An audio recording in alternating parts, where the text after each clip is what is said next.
আসসালামু আলাইকুম প্রিয় ফুটবল ফ্যান্স। ফুটবল ভক্তদের জন্য রীতিমতো ব্যস্ত একটা সময় আসছে। এই জিনিসটা ভুলে যাবেন না যে কোপা আমেরিকার আগে থেকে কিন্তু ইউরো শুরু হবে এবং আরও একবার ইউরোপিয়ান ফুটবলের একেবারে জমজমাট একটা আসর ইউরো আমরা দেখব।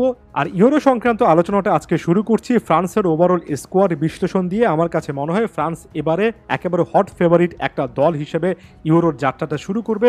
যদিও অনেকে ইংল্যান্ডকে সবচেয়ে হট ফেভারিট বলছেন, তবে ফ্রান্সের যে অভিজ্ঞতা আছে এ দলটা বিভিন্ন রকমের টুর্নামেন্টে যে পারফরমেন্সগুলো গত কয়েক বছর ধরে করছে সেটার কথা আলাদাভাবে যদি চিন্তা করেন, যদি বিশ্বকাপে তাদের পারফরমেন্সগুলো চিন্তা করেন, সব কিছুই একটা জিনিসই সাজেস্ট করবে সত্যিকার অর্থে দিদিয়ের দেশম এবং কিলিয়ান এমবাপ্পের এই দলটার সামর্থ্য আছে আরও একটা ইউরো ট্রফি জয় করার।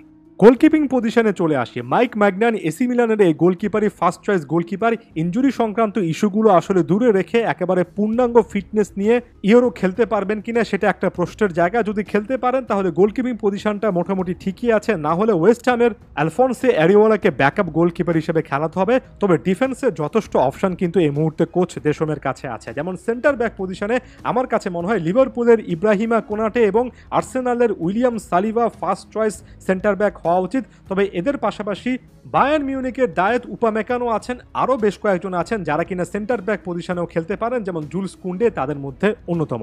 ডিফেন্সিভলি অনেক প্লেয়ার থাকা, বিশেষ করে যারা একাধিক পজিশনে খেলতে পারে, এটা ফ্রান্সের ডিফেন্সকে সবসময় কিন্তু শক্তিশালী একটা পজিশনে রাখে। একটু আগে জুলস কুন্ডের কথা বলছিলাম, রাইট ব্যাক পজিশনের পাশাপাশি সেন্টার ব্যাক পজিশনেও খেলতে পারবেন। কাছাকাছি রকমের কথা বেঞ্জামিন পাভার্ডের ক্ষেত্রে প্রযোজ্য। আর আপনি যদি একেবারে ফুল ব্যাক অপশনে যান তাহলে রাইট ব্যাক পজিশনে এই দুজনকে যেমন চিন্তা করা যায়, আমার কাছে মনে হয় মার্শের জোনাথন ক্লাউসও কিন্তু একটা ভালো অপশন হবেন। অন্যদিকে লেফট ব্যাক পজিশনে থিও হার্নান্দেস এসি মিলানের জার্সিতে ভালো করছেন, ফেরল্যান্ড মেন্ডি আছেন রিয়াল মাদ্রিদের জার্সিতে, তিনিও কিন্তু ভালো অপশন হতে পারেন। অর্থাৎ ডিফেন্সে অনেকগুলো অপশন কিন্তু দেশমের কাছে আছে। আমরা যদি মিডফিল্ডে চলে আসি, জুভেন্টাসের অ্যাড্রিয়ান র্যাবিওট সবসময় ফ্রান্সের এই দলটার, বিশেষ করে দেশমের এই দলটার খুবই গুরুত্বপূর্ণ একজন সদস্য হন। এর পাশাপাশি রিয়াল মাদ্রিদের দুজন দারুণ ট্যালেন্টেড মিডফিল্ডার আছেন, অগেলিয়া চুয়েমেনি এবং এডুয়ার্ডো কামাভিঙ্গা। যদিও চুয়েমেনি ইনজুরি সংক্রান্ত ইস্যুতে ভুগছেন, তবে ব্যাকআপ অপশনও কিন্তু যথেষ্ট আছে, যেমন প্যারিস সেন্ট জার্মের ওয়ারেন জায়ের এমেরি কিংবা মোনাকোর ফোফানা। এবং এদের সামনে আতোয়ান গ্রিজমান মূলত একজন সেন্টার অ্যাটাকিং মিডফিল্ডার হিসেবে খেললো। আমরা সকলে জানি তিনি যে পরিমাণ ড্রপ ডাউন করেন, যে পরিমাণ পরিশ্রম করেন, অনেক সময় তাকে পুরোদস্তর একজন সেন্ট্রাল মিডফিল্ডার মনে হয়। আমি কিন্তু একজনের কথা বলিনি, অ্যানগোলো কান্তে। আল ইতিহাদে খেলা এই প্লেয়ারটাকে আরও একবার ফ্রান্স দলে ডেকেছেন দেশম, অনেককে সারপ্রাইজ করেছেন। তবে কান্তের ক্ষেত্রে যে জিনিসটা দেশম বলেছেন সেটা হচ্ছে ইতিহাদে খেলার এই সময়টাতে অ্যানগোলো কান্তে নাকি আরও একবার পূর্ণাঙ্গ ফিটনেস ফিরে পেয়েছেন এবং তার যে ফিজিক্যাল অ্যাবিলিটি আছে মাঠের মধ্যে, মাঠের এ বক্স থেকে ওই বক্সে একের পর এক রান মেক করা, নিরলসভাবে পরিশ্রম করে যাওয়া, সেই টাইপের অ্যাটিটিউড, সেই টাইপের ফিজিক্যাল অ্যাবিলিটি নাকি কান্তের মধ্যে আরও একবার তিনি দেখতে পেরেছেন। তাই ডার্ক হর্স একজন প্লেয়ার হতে পারেন। অ্যানগোলো কান্তে আসলে কতটা বড় মাপের ফুটবলার সেটা নিয়ে আমাদের কারো কোনো ডাউট নেই। বর্তমানে কেমন ফর্মে আছেন সেটাই একটা ডাউটের জায়গা। তবে যে কোনো মুহূর্তে কোচকে সত্য প্রমাণ করে অনেক ক্রিটিক্সকে তিনি কিন্তু আসলে ভুল প্রমাণিত করতে পারেন।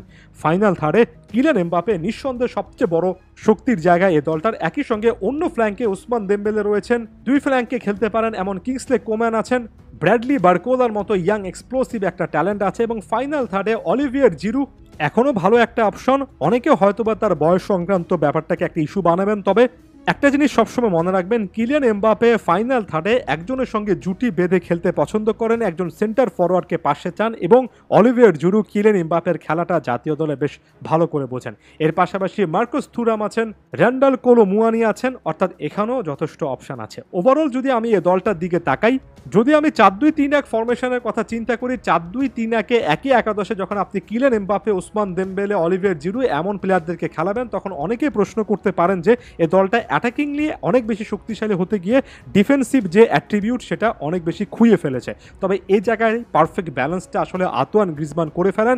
ওই যে বললাম, যে পরিমাণ ড্রপ ডাউন তিনি করেন, আরও একবার ফ্রান্সের ইউরো স্বপ্নে কিলিয়ান এমবাপ্পে হয়তোবা নামের দিক থেকে কিংবা তার কাজের দিক থেকে সবচেয়ে বড় প্লেয়ার হবেন। তবে ওভারঅল দলের ব্যালেন্সের জন্য আতোয়ান গ্রিজমান কিন্তু সবচেয়ে বড় নাম হতে যাচ্ছেন। খুবই ভালো, ওয়েল ব্যালেন্সড, অলমোস্ট ব্যালেন্সড একটা স্কোয়াড দেশমের কাছে আছে, শক্তিশালী একটা স্কোয়াড বলা চলে।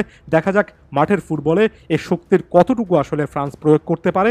ইউরো 2024-এ একেবারে ফেভারিট একটা দল হিসেবেই কিন্তু ফ্রান্সকে অনেককেই দেখতে পারছেন এবং সেটার পেছনে যথেষ্ট যুক্তি আছে।